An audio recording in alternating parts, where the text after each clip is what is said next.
how's it going? This is Coach Wood with Before You Go Pro. Hopefully, all is well, you guys. And today we want to talk about the regular signing period coming up and answer some questions that we're getting from many of our athletes with Before You Go Pro. Now, if you don't know, Before You Go Pro is a recruiting and mentoring program for high school and junior college football players that want to play at the next level. This is a labor of love for myself and my team. We've been at it for almost 2 decades, and we are currently fielding tons of questions as we move closer and through the regular signing period. So this is just to serve you guys. Hopefully, if you have some of these questions, this helps you out. And then obviously you can always reach out to us. Now, if you are a Before You Go Pro athlete and you happen to be unsigned and uncommitted, as we move closer to the regular signing period, we will be booking one-on-one call times with you so that we can answer any specific questions that you have pertaining to your situation. But here are some general answers to the questions that we are currently fielding. So let's get into it.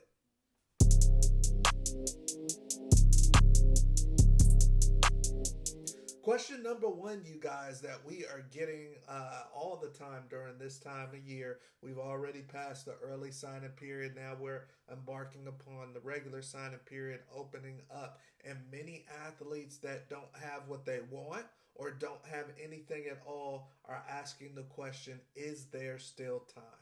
Is there still time? So the answer to that question, you guys, is yes. The answer is yes. College football programs from Division I on down to NAIA will be signing guys in the spring as well. There is a spring transfer portal window for a reason.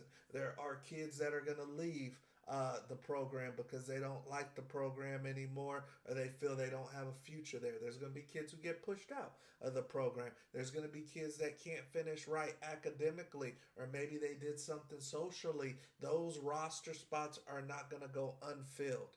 They're going to go to somebody else. Now, to be honest with you, as we get later into the spring, any roster spots that open up will traditionally favor older players. So when I say older players, I'm talking about kids that are junior college players, kids that are in the transfer portal, still waiting to get scooped up. So they will be signing players in the spring, these universities. But it traditionally favors kids who are older. However, with that being said, right now you guys should be seeing on your screen some examples of kids just this past season that are a part of the Before You Go Pro family that ended up committing or signing later. So it happens every single year, and these are high school kids that you see right now on the screen. But just last year, all of these kids ended up signing well after the regular signing period opened. So just right here, perfect example, you guys, that your school can come to you a little bit later in the ball game. So with that being said, we're on to our next question.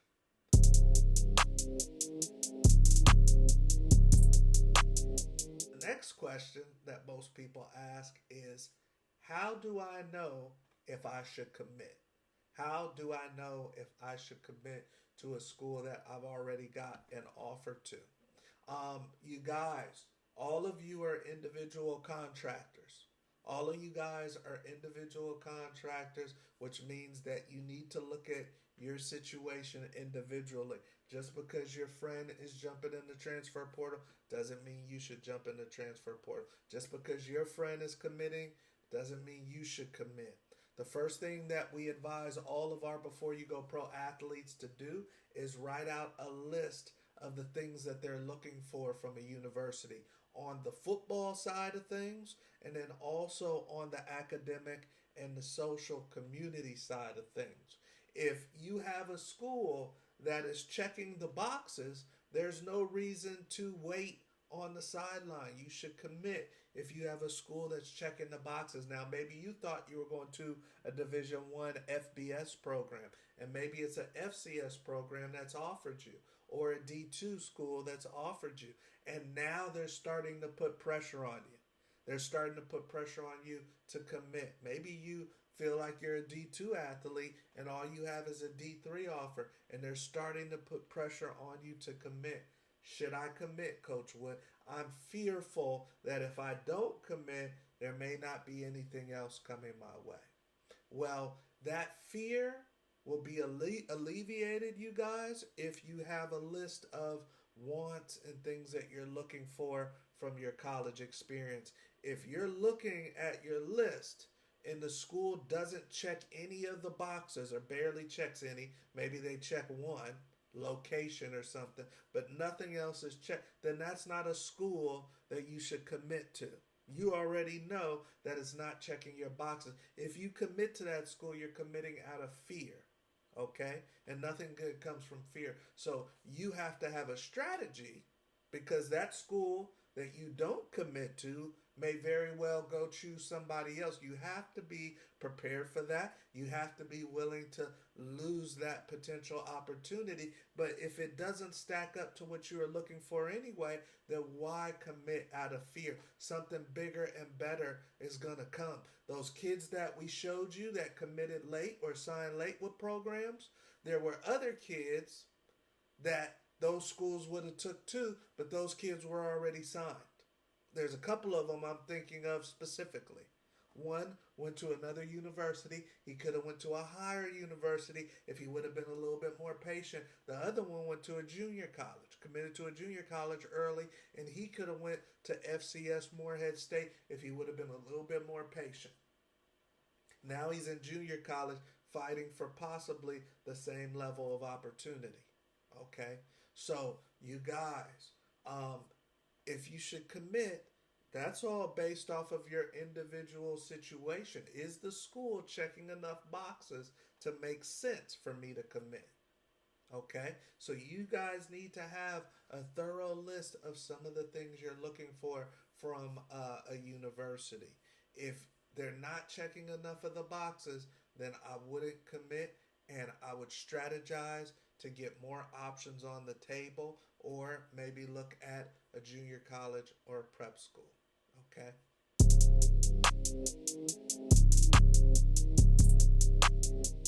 The next topic that we are getting from many of our athletes is, should I apply to universities as just a general admission student? So, maybe I'm talking to the football program. Maybe I'm not, but I would love to play football for this program. Should I just apply as a general admission student?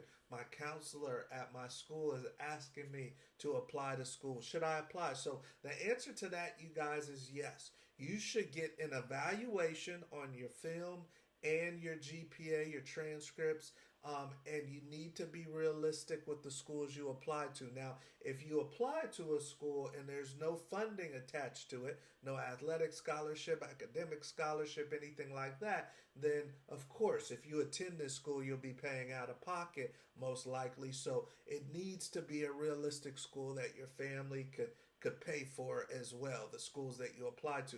Plus, these schools have admission applications fees. So you have to keep that in mind as well. But if it's a school that you can play at athletically, it's a school that you can get into academically, you've had everything evaluated as far as your student athlete package, and it's a school that your family can afford, then yes, go ahead. In a school that you would play for if you got an opportunity, then go ahead and apply to that school. For example, our kids that are in California, you should probably apply to some of the California state schools, especially if you can play at that level of football. In California, they happen to primarily be Division I schools, so you have to be a Division I athlete. If it's a school in your backyard, and I say in your backyard because if it's your home state, you're going to get in-state tuition. It is no sweat off of your back to apply to that school. Now, some schools are offering PWOs, some schools aren't. The higher the level of the school, if it's a Power 4 school, a FBS school, chances are they may not be offering PWOs. But if it's an FCS school or a school that is lower, they're going to be offering PWOs and partials. All right. So if you get in academically, and then you're pursuing the football coaches, or you're with us and we're pursuing the football coaches for you, and we get in contact with those coaches and we say, hey, this young man would love to play for you, are there any more seats in his position room? And by the way, he's already been accepted to your university. That's going to be a plus. That's going to be a good thing. That helps move the ball forward tremendously, because for one, it shows them that you do have a genuine interest in their school, that it's not just about NIL money, or it's not just about because they're the ones calling you. You're showing the interest in them first because you've already applied. So they know that they've got a solid young man that they're not going to waste their time with if they give you a roster spot or if they bring you on the team, okay? So if you guys are wondering, should I just apply to general schools? The answer is yes. There's no reason not to. Now, with that being said, let's say you miss an application date. So we're talking to Fresno State for you. We're talking to Bowling Green for you. We're talking to Florida International. And maybe we just started talking to them. So now you're looking to see if you can apply and you've missed the date for the general admissions. If they get interested in you as a football player, they get interested in offering you an opportunity on their team, 9 times out of 10, you guys, they will help facilitate you being admitted. Okay, so I've seen athletes, the ones that we showed you that had been offered late and taken PWOs late to schools.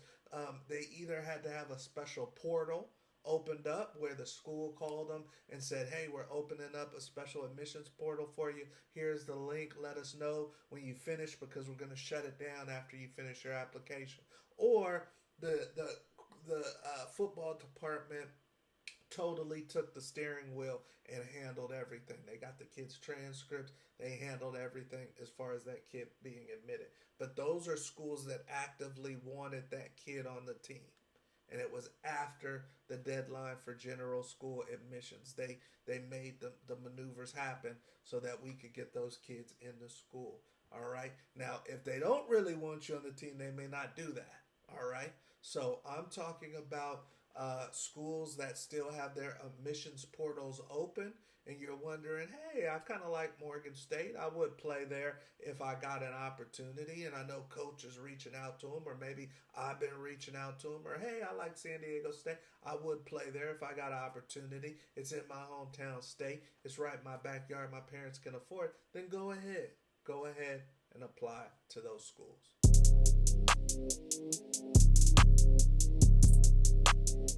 Another question that we've been getting from our 2025 kids is, should I consider a junior college or a prep school? A junior college or a prep school?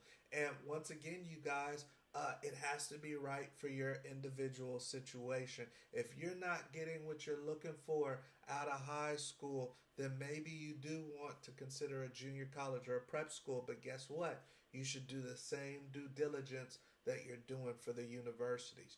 You can get into a situation where you go to a junior college or a prep school and you're further back. You have less film than you did in high school, or there's more problems with the culture of this football team and football program.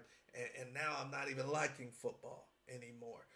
So be very careful with the schools that you are looking at if you're considering a junior college or a prep school. We are entering into February, so we're at the beginning of February, you guys, here shortly. Most junior college and prep schools, if you're a Division I, Division II, Division III type athlete, will still be open and looking for talent as we move into the spring as well. So don't feel pressured by any of these schools. If you're not head over heels for them, if they're not checking the box, do not feel pressured by any D2, D3, NAIA school, junior college, prep school, if that isn't feeling like the right fit for you, because they're going to try to pressure you to get you to commit, especially if they know they got a diamond in the rough. They're going to try to get you to commit. So if something's telling you that that's not the spot for you, then get some consultation. Maybe talk to your high school coach, talk to us at Before You Go Pro, and weigh out the options. See if you can get some more options that are in line with what you're looking for. But even if you guys are going to junior college or the prep school route, you have to make sure that you're going to the right program. If you go to the right program, you're going to have a nice story and you're probably going to get what you want at the end of the next season.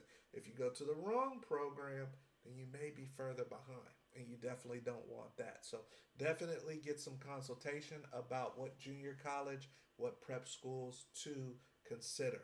Also, you guys, don't get too cocky and throw away money.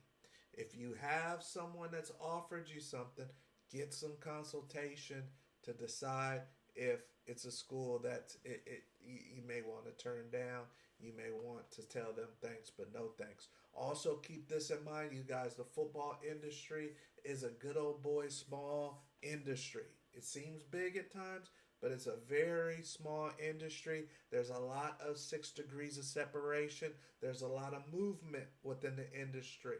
Okay? So, if a school is contacting you, D2, D3, NAIA, junior college prep school, that you do not really care for, that you know you will not attend, make sure that you stay cordial with those coaches. Make sure that you still mind your manners, okay? Because these coaches do not forget a name and a face, all right? That coach may be at Michigan State by the time you leave that prep school or that junior college. That coach may be a scout for the New York Giants by the time you leave a university. Do not burn any bridges in the football industry, okay? It's the same thing as burning bridges in the music industry. It's the same thing as burning bridges in the movie industry. You will regret it. And if there's a sour apple, if there's a bad apple, it gets around. It gets around fairly quickly in the industry, and that's for your parents too. If there's bad parents that are a hassle, it gets around. Okay? They'll say, hey, we like that kid, or we like his talent. We don't like the parents. Okay? And some coaches may back off. All right? So remember, we want to keep our bridges strong in the football industry. We will see, don't even say I think, you will see many of these people again. Okay, they may be low on the totem pole now. They may be. There was one point in time. I've got a dear friend that was coaching at Miami of Ohio, and a guy by the name of Sean McVay came knocking on their door, on the coaching staff door, and he said, "I'll do anything. You want me to be the water guy? You want me to make sure the ball bag is out there every practice? Whatever you guys want. You want me to do the scouting reports? Whatever you guys want me to do, I'm here for it." Okay?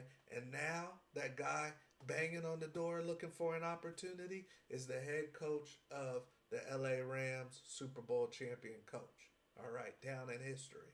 So do not underestimate these grad assistants, these junior college coaches, these NAIA coaches, these D3 coaches. Do not underestimate that you will see them again. All right. So hopefully this has helped you guys with some of the questions that you guys have that are recruiting questions. You guys wondering about your situation. Now, I'll leave you with this. That was for the 2025 class. If you are in the 2026 class, you need to be proactive, especially if you are a high school kid, and especially, you guys, if you are a quarterback or a running back.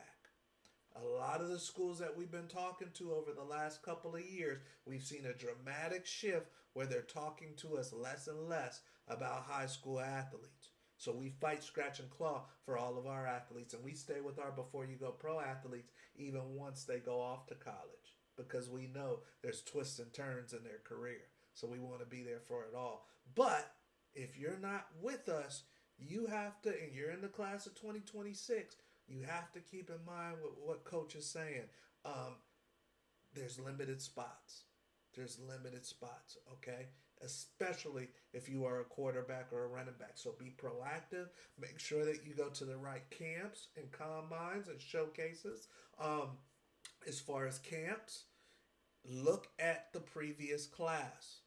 If they didn't sign any high school kids at your position, that might not be the school that you want to go camp at. If you are a 2-star kid, a 1-star kid, or a no-star kid, and you look at the camps that you're considering and they didn't sign any 2-star kids, then don't go to that camp. If they only sign 4, and I'm looking at Ohio State camp, they only sign 5 and 4-star high school kids.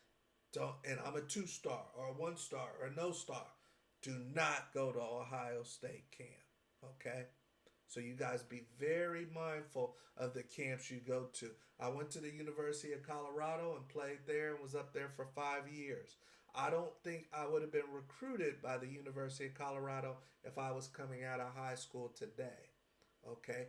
Things have changed. I think Colorado has signed 5 or 6 high school kids, and they're all 5 or 4-star type kids.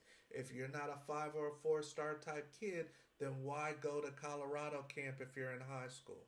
And I know that hurts because some of you guys may want to play for Coach Prime, but it might not be right out of high school. All right? You want to be smart with your money, 2026 kids, this off season. Okay? And smart with your time. So hopefully that has helped you guys. Always, please feel free to reach out to us at Before You Go Pro. If you want a free consultation call, hit the link on the bottom. We're going to shut down with 2025 athletes at the end of February. So no new athletes in the 2025 class at the end of February. Now, if you're already with us, we're going to work with you until you get signed or commit. But if you're not with us, you got to get in this month so we can help you out. All right. And then if you're in the 2026 class, we'll be starting with you guys very soon. So make sure you book a call too. All right. So, hey, hopefully this helped you. The signing period is opening back up shortly, and we want you guys to get what you deserve. All right. I'm Coach Wood. This is Before You Go Pro. We'll see you at the top.